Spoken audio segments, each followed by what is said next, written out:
Roma estaba acostumbrada a reconocer a sus enemigos. A veces venían con elefantes, como Aníbal. A veces con ejércitos orientales, como Mitrídates. A veces con pueblos enteros que amenazaban Italia desde fuera. Pero en el final de la República apareció una figura distinta, más difícil de encajar. No era un general romano al mando de legiones sobre el Lacio. No era un invasor desembarcando en Ostia. Era una reina extranjera. Una mujer que gobernaba Egipto, el reino más rico del Mediterráneo oriental, y que supo entrar en el corazón mismo de la política romana, hasta el punto de quedar unida al destino de César, de Marco Antonio, y del propio derrumbe republicano. Para muchos romanos de su tiempo, Cleopatra no era peligrosa solo por lo que controlaba, sino por lo que representaba. Representaba la monarquía en un mundo que decía odiar a los reyes. Representaba la corte, el lujo y la dinastía en una ciudad que seguía fingiendo que se gobernaba por magistraturas, leyes y tradición senatorial.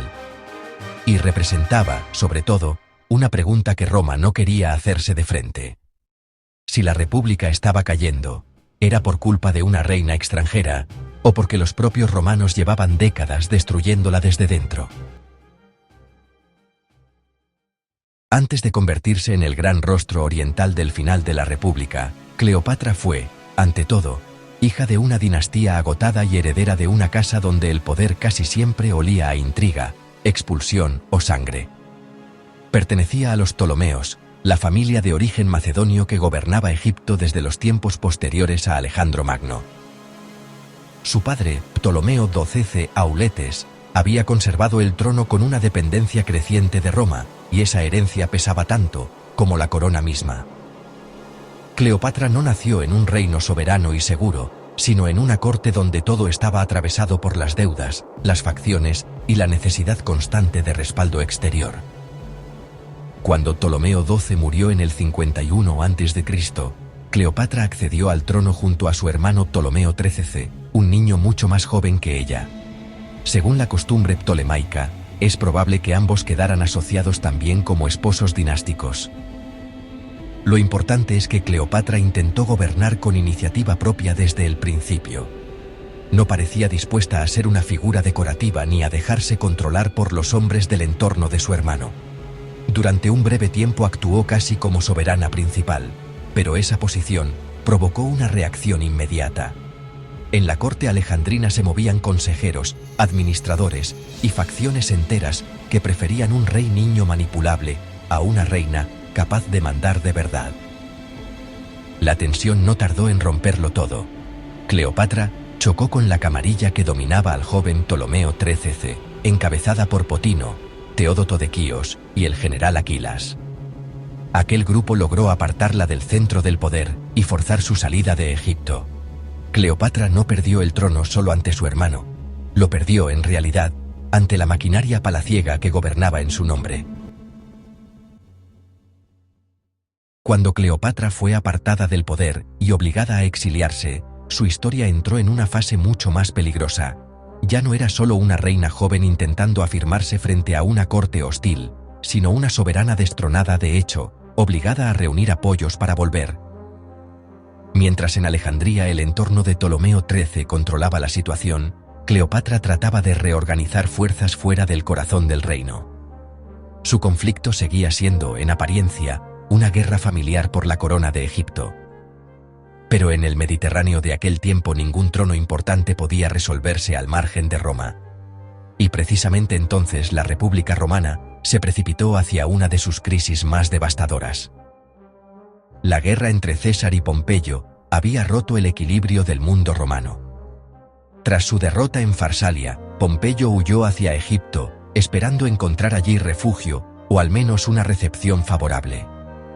No era una elección absurda. El padre de Ptolomeo XIII y Cleopatra había dependido mucho de Roma, y la corte egipcia sabía perfectamente que el futuro del reino estaba ligado a lo que decidieran los vencedores romanos. Pero los hombres que controlaban al joven Ptolomeo tomaron una decisión brutal.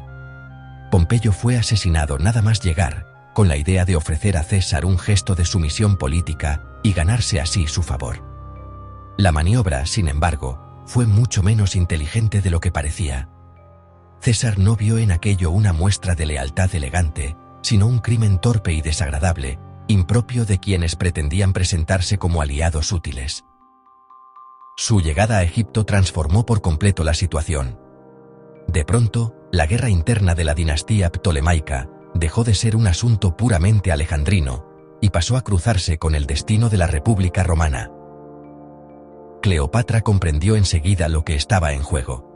Si quería recuperar el trono, necesitaba que César la viera no como una figura secundaria en una disputa local, sino como la opción política más viable.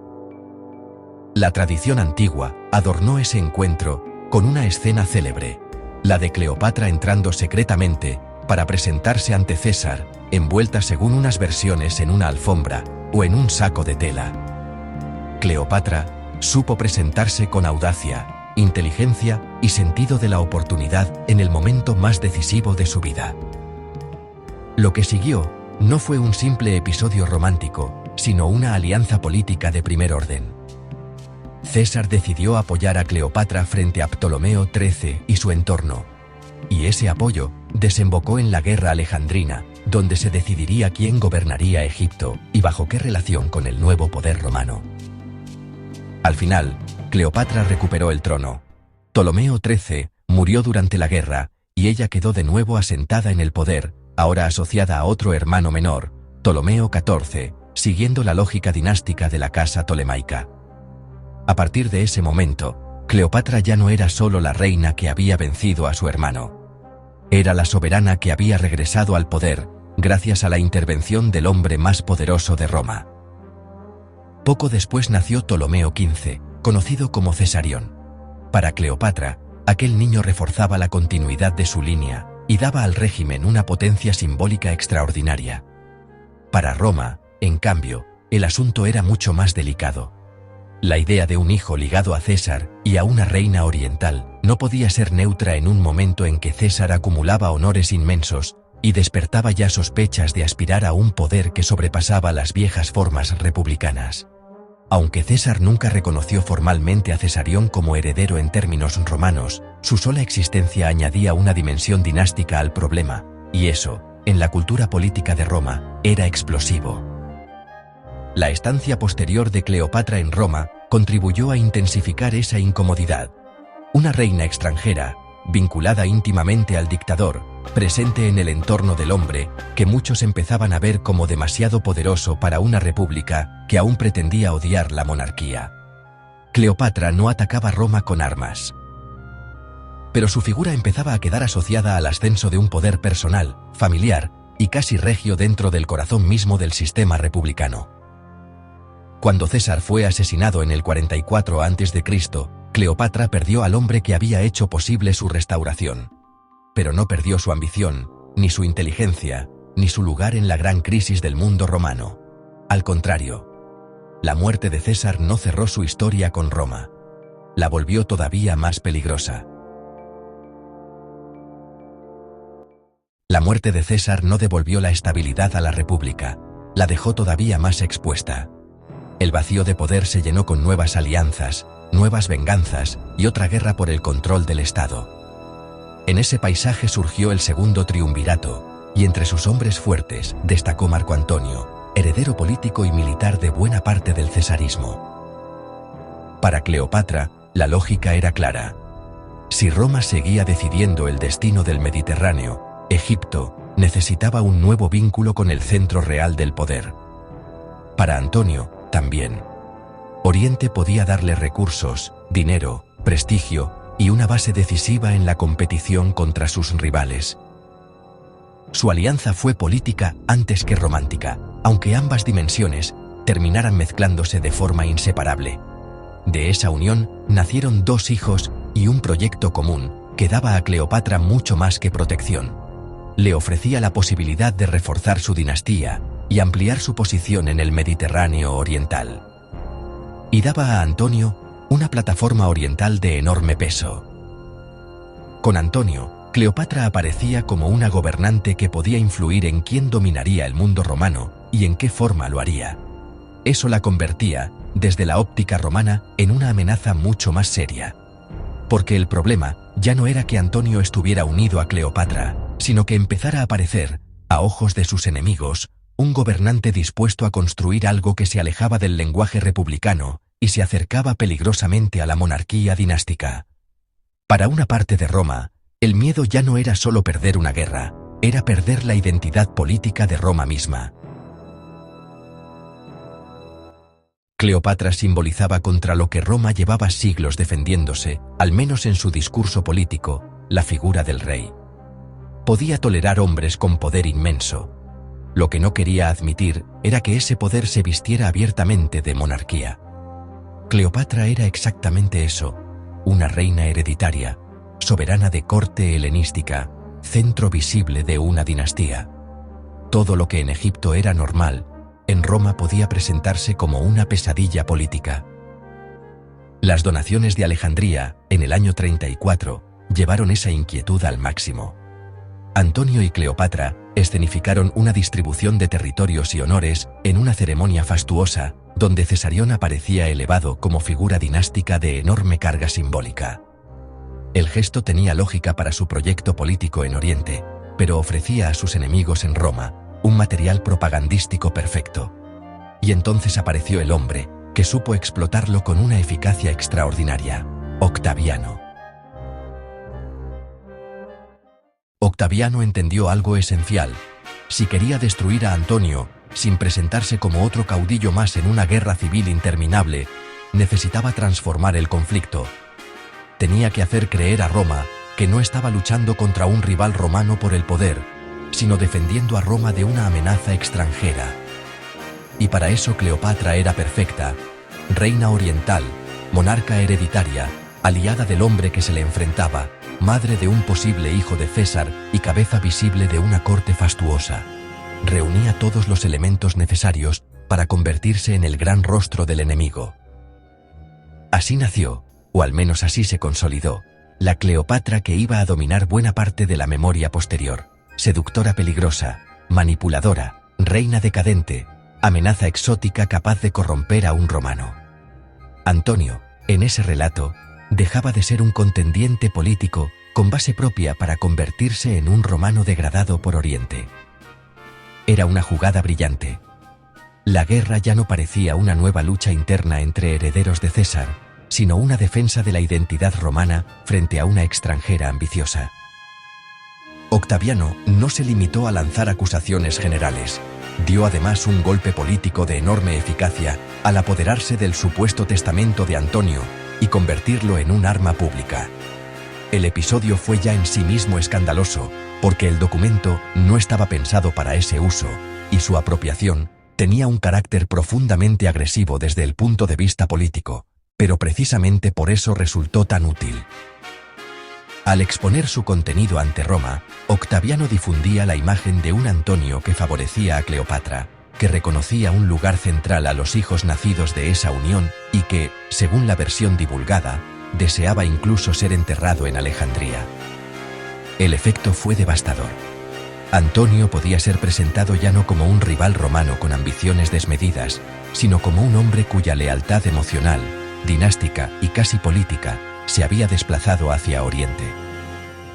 Octaviano lograba así algo decisivo: transformar una lucha por el poder entre romanos en una causa de defensa colectiva frente a una amenaza exterior.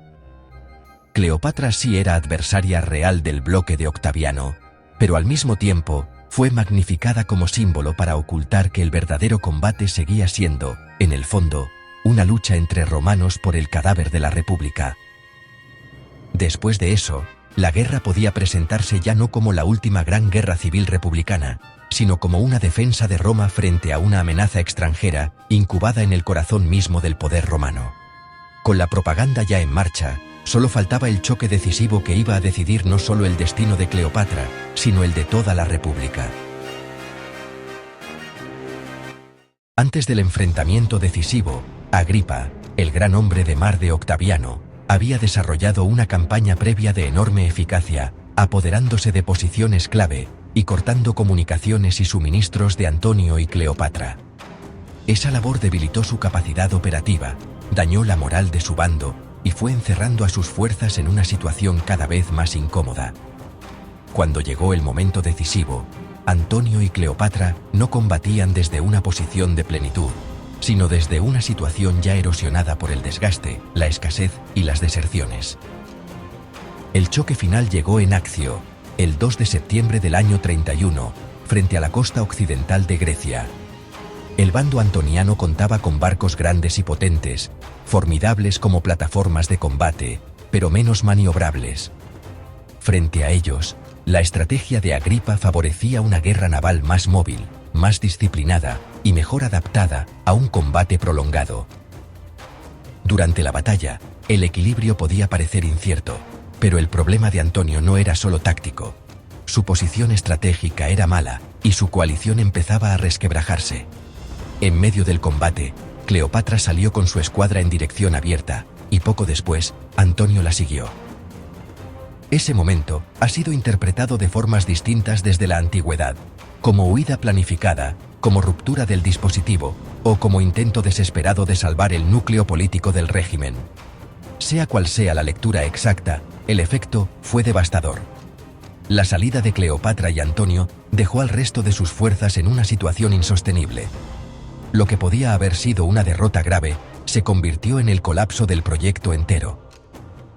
Tras la derrota, Antonio y Cleopatra se retiraron a Egipto, pero el proyecto común se desmoronaba ya bajo el peso de la pérdida. Accio no fue solo una batalla perdida.